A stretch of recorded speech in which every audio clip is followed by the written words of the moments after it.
Magandang umaga po sa lahat. Luzon, Visayas, Mindanao. Tayo nagbabalik dito sa aking munting channel po sa Mil Soriano TV 29. Para mag-discuss ulit ng another coins. Ayan po, kahapon po wala tayong vlog. Kaya ngayon, tayo ay magbablog doon sa ating mga collection po. Ayan, para malaman natin kung magkano na ang kanilang mga selling price sa ating mga platform po. Para malaman ninyo kung talagang may halaga na sila. Ayan po. Magandang umaga po sa Luzon, Visayas, Mindanao, kung saan kayong panig ng mundo po, lalong-lalo na ang aking mga subscriber po dito sa aking munting channels. Thank you so much sa aking mga subscriber. Ayan po, yung mga hindi pa po nakapag-subscribe, kung gusto niyo ang ganitong mga topic po, baka pwedeng makisuyo po. Pakipindot naman po ang ating notification bell. Like and share. Subscribe button po, pakidamay na rin po para ma-update po kayo sa mga latest ko pang gagawin mga video po. At ito naman po talaga ay malaking tulong na yan, yung mga gagawin nyo po. Thank you so much po. Magpapasalamat ako para pindutin nyo po. Thank you so much. Ang pag-uusapan po natin ngayon ay pera natin maliit. Ayan po. Magandang umaga po sa mga senior citizen po, kung saan kayong panig ng mundo po. Ayan. Lahat ng kolektor, mabuhay po tayong lahat. Ayan. Ang pag-uusapan po natin ngayon ay ang 25 centimos. Ayan po, 25 centimos po. Small type po ito. Ayan, maliit. May malaki ho ito eh. Ayan, at punong-puno na lang pakikipagdigma ng aking butterfly dito. Ayan po, oh.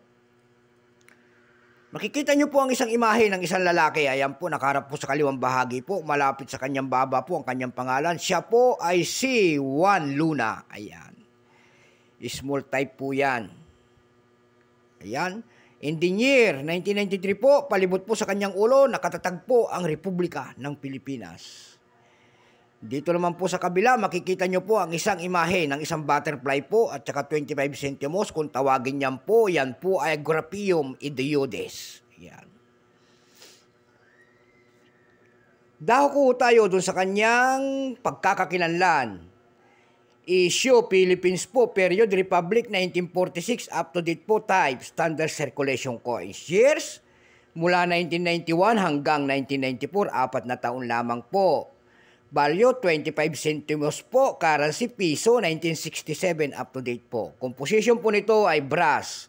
May bigat po lamang itong 2.24 grams. May haba po ito lamang 16 mm.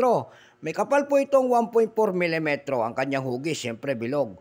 Orientation nito, medal alignment. Tinigil ang paggamit nito noong January 2, 1998. Number N-18810. Reference number KM-241-1. Ito pong 1993 na po ito. Ito po lamang ay 40%. Ayan po. Wala pa pong mintage kung ilang pirasong ginawa ng ating Bangko Sentral. Wala pa nakalagay po. Pero may price na doon sa ating mga numista.com po, yung kanyang verify, 14 pesos lamang. Dako naman tayo sa pandaigdigan niyang presyo. Doon sa ating ev.com po, may nakikita na tayo nagbebenta nito ng $10.99.